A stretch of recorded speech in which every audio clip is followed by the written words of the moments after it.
I recently did a video explaining the threats to the phone, and I broke it down into threats to the application processor versus the modem processor. Watch that video to get the basics figured out, because that's important to understand. What I want to teach you today is how to deal with everyday situations where you might not have the right phone, but you want to minimize the attack footprint on your phone. Perhaps you're near an area where there's a demonstration or riot. Perhaps you're having a very private meeting and you don't want an audience. Perhaps you left your Indiegogo phone at home. Perhaps you don't want your current location to be recorded. Or maybe you need to use Uber and it doesn't work on your Indiegogo phone. Maybe you think you're being hacked and want the reassurance that the hackers cannot infiltrate you. Maybe you think you're under surveillance and someone is tracking everything you do on the internet right now. If you understand what makes the threats work, then you can fight against that threat and make yourself relax. These tips work with any phone, or if it doesn't completely work, I'll give you alternatives. The point is that if you don't happen to have a Indiegogo phone on hand, you can still defend yourself, at least for the short term. Are you interested in learning these practical tips? Stay right there.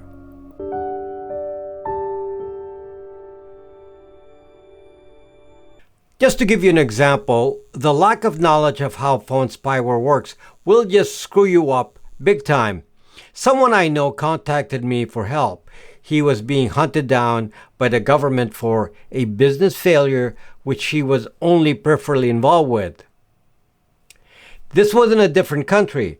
That government's attitude is to put you in jail first, and they'll sort out your guilt or innocence later on, like years later.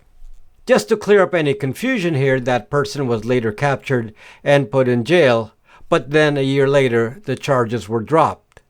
I already knew he was innocent, but as you can imagine, the psychological impact of being put in jail with regular criminals for a supposedly white-collar crime was life-changing, to say the least. I just remember the early scenarios, though, when all his business associates were being arrested and my friend then chose to hide at someone else's house, but contacted me and others using his regular phone. A very stupid move in my opinion. Now, not every country has the resources or knowledge to go ask Google for a location ping on the Google Sensor Vault, but this is exactly the kind of situation where you need to understand what moves can put you at risk. And regardless of the development level of a country, it wouldn't be too much of an effort to get a location probably within 1/4 mile just from cell tower triangulation, and that's easily gotten from the local carrier if they know the phone number. So the way I'm going to explain this, I'll just lay out the threats and all the options of getting around that. I gave my friend a lot of advice, by the way, but most of that was ignored. There's this feeling that technology can't possibly be that advanced. Now, lucky for him, the charges against him were financial based and not for any violence, so I'm sure it was low priority. But still, this gives a good example to draw from.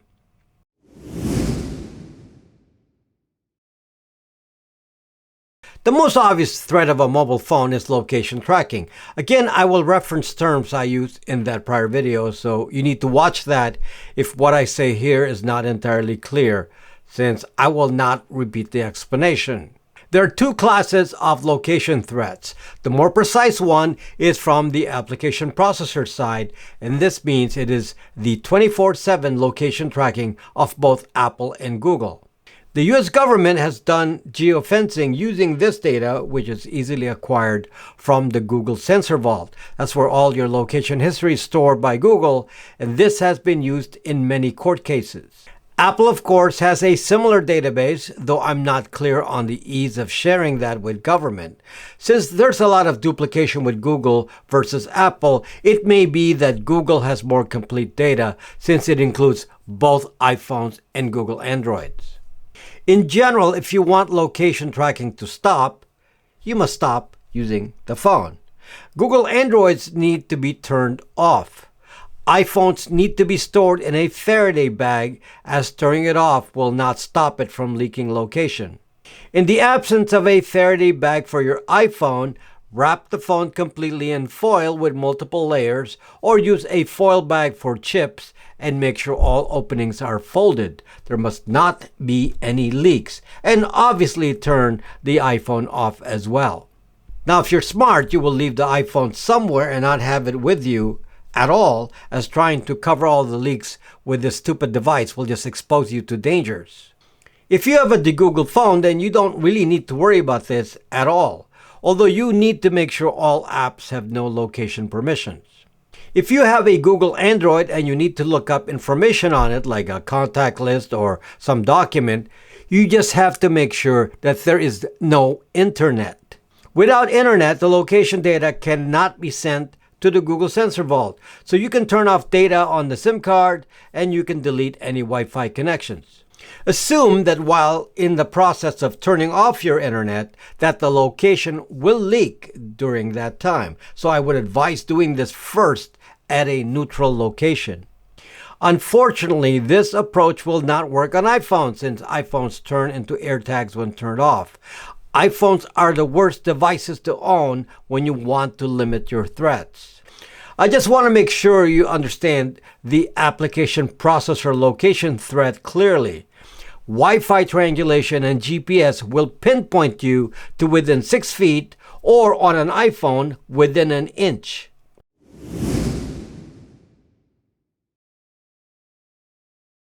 The next threat level is when the device can track your location to within a city or section of a city. Depending on what you're protecting yourself against, this may or may not be important. The sources of a general location within 1 to 2 square miles will come from Google's Supple feature, which is attached to the GPS module, and it will also be possible via the modem processor or cell baseband modem. Both of these features use cell tower location. Supple location is not precise, but for example, you can be using a VPN saying you're in Germany, but the Supple location will clearly see that you're in Boston. And your approximate location will be somewhere within 1 to 2 square miles of the identified tower in Boston. In dense areas with lots of cell towers, this could be a quarter of a mile square, though that area will likely be densely populated. Now, if you connect to your cell service using internet, calling, or texting, then the carrier will perform a cell tower triangulation, and that will really pinpoint your location to maybe a quarter mile square in a larger zone in a rural area. So to get around this, you must remove your SIM card, or on some phones, you need to disable your SIM or eSIM. I can't guarantee that the eSIM can be completely turned off, but physically removing a SIM card will give more reassurance. Once your SIM card is removed, your phone will not be sending signals to any cell tower. It can receive messages from a cell tower, but it cannot transmit any identifiers, assuming you're not dialing 911. There is still the risk of the Google Supple signal, which finds the closest tower. This will still work without a SIM card. However, the tower identifier data can only be sent to supple.google.com if there's an internet or cell connection. So assuming you turn off internet, then removing the SIM card will do the trick.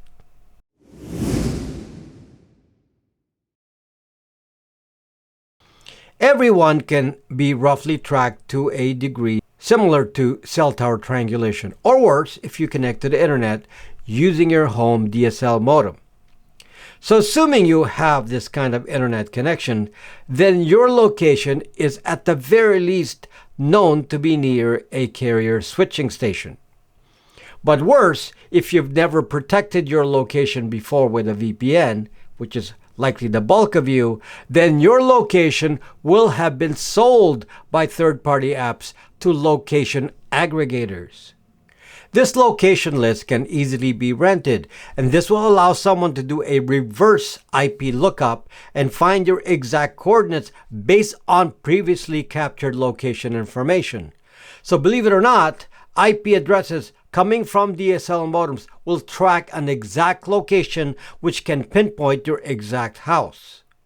The solution is to always connect to the internet with a VPN. This will protect you even if your location has been compromised in the past, and using the VPN will prevent future compromise as well.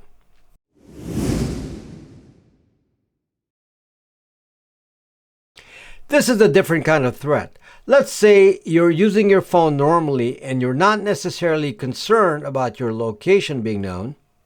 However, you are concerned that someone is recording your every click on the internet and knows exactly what you are doing. Well, actually, Google knows all this information, whether you believe it or not. And the way it knows this is from your Google ID, which you use to log into some Google platform like YouTube, or from your phone running some Google app, or from your Google Android device. The best way to solve this is to do two things. First, turn your phone off. This is whether it's an iPhone or Google Android. Next, access the internet via a browser on a computer without logging in. And this browser should have cleared cookies and not used to put in a Google ID since the time cookies have been cleared. What this will do is remove the Google ID from your internet actions. Also, turning off the phone eliminates having the Google ID from the phone be matched to the computer using a technique called cross-device tracking. I would also use a VPN on the computer and make sure as well that you disable location permissions on the browser. As an additional precaution, I would not use Chrome as the browser on the computer. My preferred choice for this kind of use would be Brave. Now, I'm always ready for this. My computers always have 3 to 4 browsers installed. Chrome for use with Google, and thus will have a Google ID. And then I have Brave, and it would never be used for anything with a Google ID. This procedure is what I call browser isolation. Just for clarity, using a computer is much safer than using a phone. There are limited sensors on a PC. However, computers with Apple Intelligence like M-Silicon Macs and Windows Copilot computers will be just as dangerous as a phone, so I would not use these either. In these devices, the AI can be used to search for you. Use an older OS or Linux.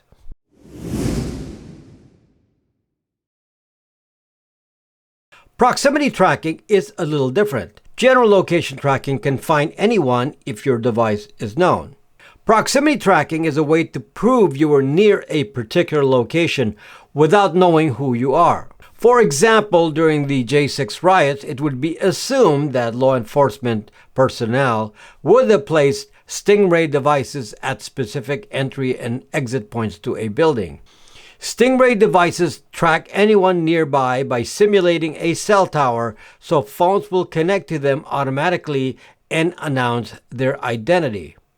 But even if you remove your SIM card, which would disable the Stingray attack, your phone would be announcing its identifiers using the Wi-Fi MAC address and the Bluetooth MAC address. I would imagine that such devices would be installed in government buildings, for example, or high security buildings, so the movement of individuals can easily be recorded by security systems simply by having sensors of these radio transmissions. Again, the radio transmissions from your phone come from the modem processor, the Wi-Fi module, and the Bluetooth module. You can disable all of this by turning your phone off. By the way, forget airplane mode. Again, an iPhone would not be safe here since with the phone off, the iPhone would continue with the Bluetooth transmissions. So don't even enter such a space with an iPhone. By the way, close to 60% of the US population have iPhones, so many of you will fail here because of your device choice. Worst device to choose, as I repeatedly say here. If you leave the phone on, another way of doing a proximity check is that the location could be transmitting an ultrasound signal of some sort. And then anyone who makes a call from the location will have the recorded background with the ultrasound identifier. This would be a great way for law enforcement to track unknown people's locations by putting ultrasound at various locations. This can then be automatically picked up when the calls enter the public switched telephone network, PSTN.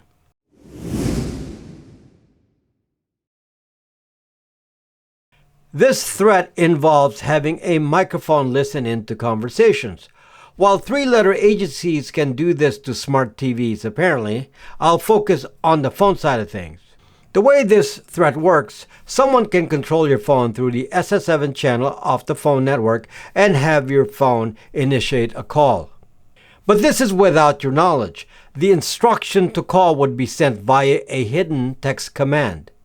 The end result of this is that the phone microphone can now hear the sounds around you, like conversations, even if the phone is in your pocket, and you would have no idea it did this. But the party that your phone called could then record whatever the microphone hears, and then when the call terminates, there would be no record of the call. If you want to be certain that no one is listening to your conversations via a phone microphone, then you must turn your phone off. I'd feel better if an iPhone was in a Faraday bag as well, but for this specific threat, the phone needs to be connected to a cell tower like in normal use for this threat to occur. Removing or disabling a SIM card also prevents the execution of this threat. For any SS7 to work, your phone number must be active.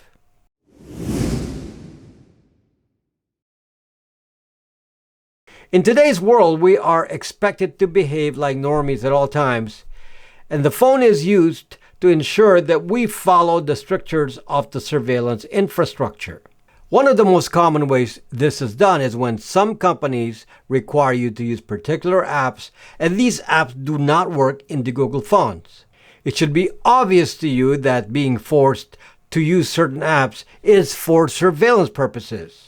Doctors are forced to use certain apps when accessing hospital data so they can record every move the doctor makes. Truck drivers are required to use location apps on their phone because the location of the cargo must be locatable at all times.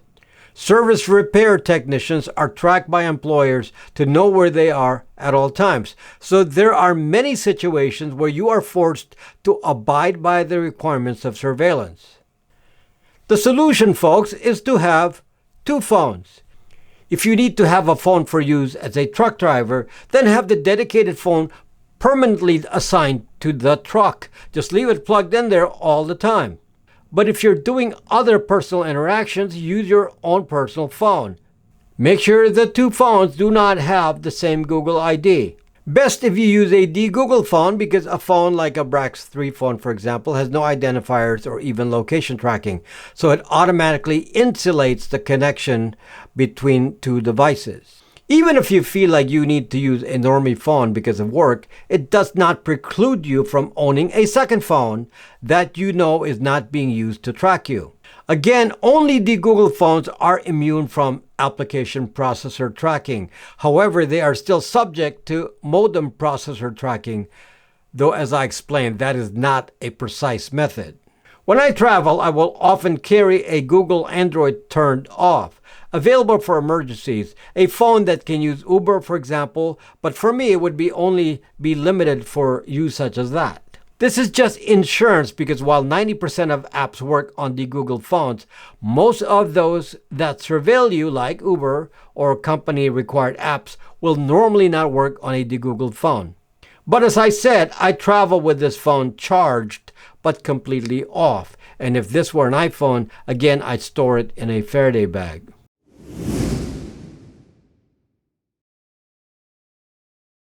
Finally, I want to focus on something that is actually pretty rare in real life, but I want to give you an assured way to give yourself peace of mind.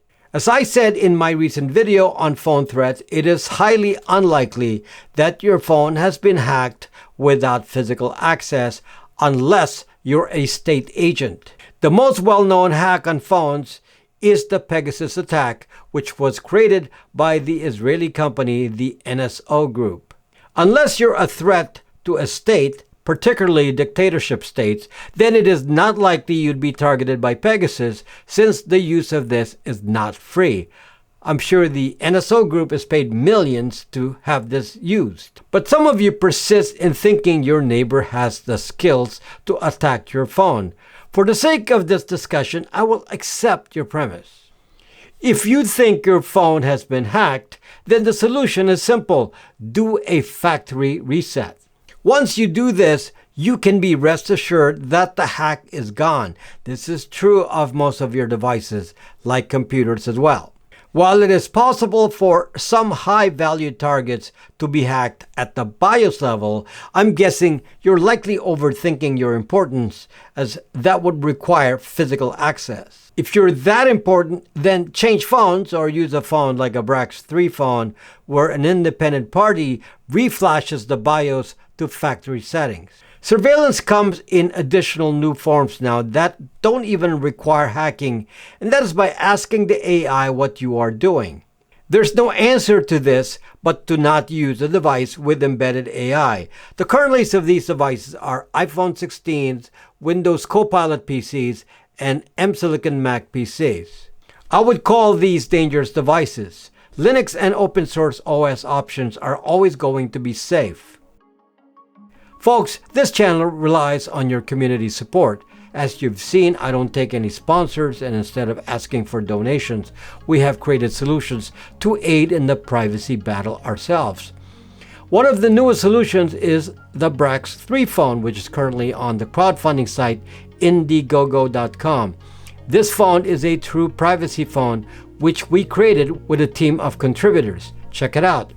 We also have other products like the Brax Virtual Phone, which is a voice-over IP service with no KYC, a rare feature nowadays. We also have Brax Mail that allows for unlimited aliases, so you can use a different email for every internet platform. We have Bytes VPN, which is our reasonably priced VPN solution. We also offer other de-Googled phones, which will provide the benefits I've discussed in this video. All these are on my platform, BraxMe. Please join the community of over 100,000 users there talking about privacy daily. The store is there with the products I mentioned. Again, your support sustains this channel, and thank you for that, and your donations to Patreon, locals, and YouTube memberships. Thank you for watching, and see you next time.